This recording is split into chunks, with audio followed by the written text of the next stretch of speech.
I am sure once in your life you have gotten a message asking for a fee pic. You might have even paid an insane amount of money for them, or even sold some of your own for a good amount. So, why do people pay thousands of dollars for feet pics? Even advertisers. Apparently, some do include some pics for clicks and engagement in their ads. The love of feet has always been there in human history. For example, there was a thing called lotus feet in ancient China, where women would undergo foot binding from an early age. The bound feet were seen as a beauty signature as well as wealth, and they were also highly fetishized. Chinese men would often lick the heels and toes of women with bound feet, and took pleasure in the odor generated from the small shoes used during the process. But before we continue, that is if you don't mind, I have a question to ask. If you are a lover of feet, this is a judgment-free zone, by the way.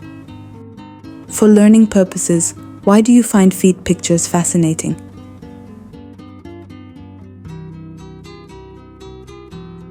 Foot fetishism, also known as foot partialism or podophilia, is the sexual interest in feet. Individuals with a foot fetish experience varying degrees of sexual attraction to feet, just from merely viewing the foot as a pleasing part of the human body, alongside other parts, to sexual activity involving feet being the only way that the fetishist can climax.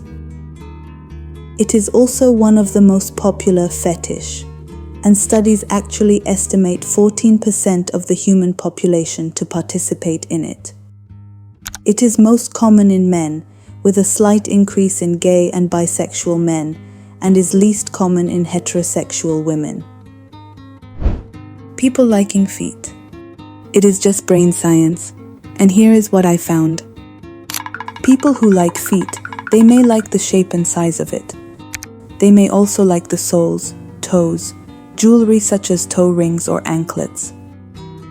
Treatments such as massages and washing their partner's feet or painting their partner's toenails may be enticing. How the feet are dressed can also be another point of attraction, like whether the feet are barefoot or in flip-flops, or wearing high heels, or how it smells. In a 1994 study, 45% of those with a foot fetish were found to be aroused by smelly socks or feet, making it one of the most widespread forms of olfactophilia. And this is where it gets interesting. Like I said, this is just brain science. Dr. Justin Lee Miller, a researcher at the Kinsey Institute and author of Tell Me What You Want, researched more than 4,000 Americans about their fantasies for his book. And he found that 14% of the participants reported having had a sexual fantasy before, in which feet or toes played a prominent role. He also found out that 21% of gay and bisexual men having fantasized about feet, and that for heterosexual men it was only 18%, followed by lesbians and bisexual women with 11%. The population group least likely to fantasize about feet was heterosexual women, with only 5% having done so. The love and fascination of feet can also be explained through the sensory cortex. So, if you are not familiar with the sensory cortex, like I was before this video, the sensory cortex is a region in your brain that's responsible for processing touch, pressure, pain, and body sensations. Basically, how your body feels itself. It's located in a strip right across the top of your brain, behind the central sulcus, called the postcentral gyrus. When something touches your skin, say you touch a table or someone brushes your hand, this causes signals to travel from nerves in your skin via the spinal cord all the way to the brain and eventually end up in this sensory cortex. So, and this is the fascinating part. Inside the sensory cortex, your brain has a map of your entire body, and it is called the somatosensory homunculus. It actually means little man. Each part of your body has a specific spot on this brain map. Your lips and fingers have large areas. This is because they're very sensitive.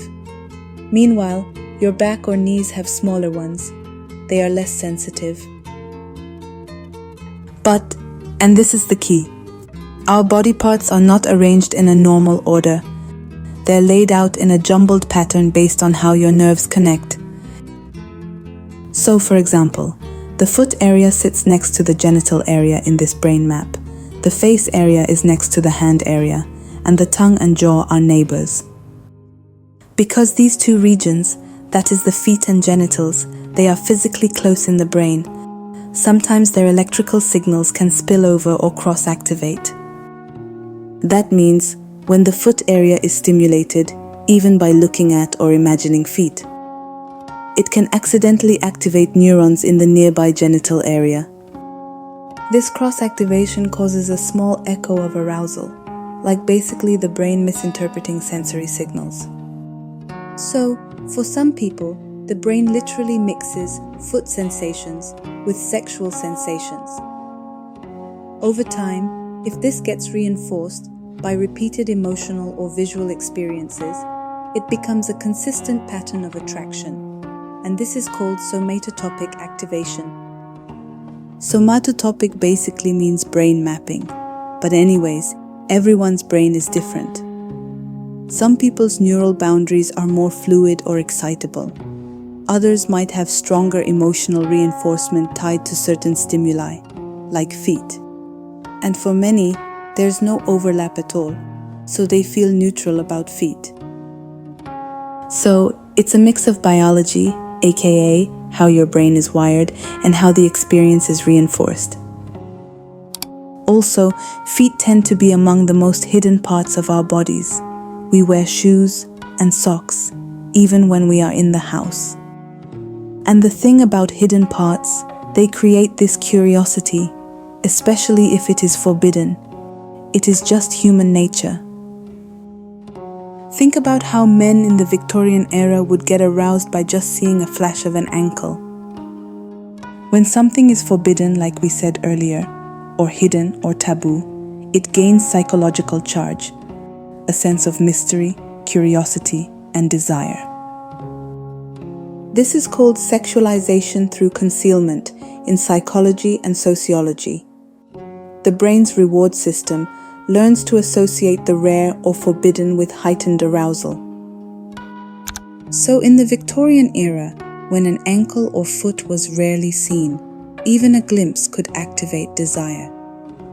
It is basically the same way modest clothing in some cultures today makes small reveals more alluring. Also, there is this thing called classical conditioning, which plays a role. So, if someone repeatedly experiences arousal in situations involving the feet, it can even be indirectly, like seeing them in a specific emotional or intimate context, the brain can begin linking feet as sexual.